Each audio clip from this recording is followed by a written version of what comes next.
Hi everyone, it's me Sonisha and welcome to our channel.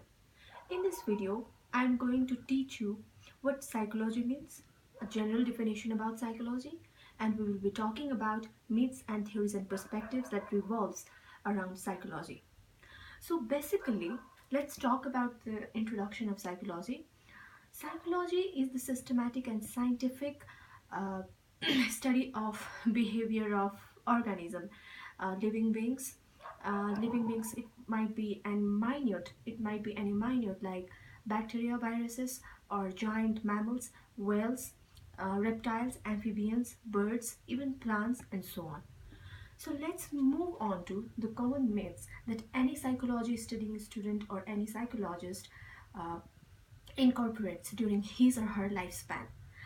Talking about me, it has been 5 years of me studying psychology as a major discipline, and majority of people ask me the same question: Are you able to read mind?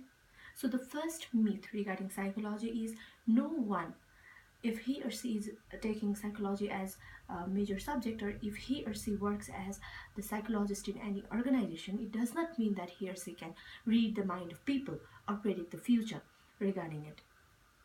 Another myth is psychologists cannot predict the future or the upcoming phenomena that will affect somebody's life.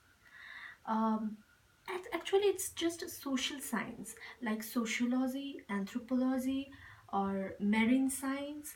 So, psychology is considered as a social science, but the only difference is that it has its own technique of learning and teaching the various technique of how an individual works.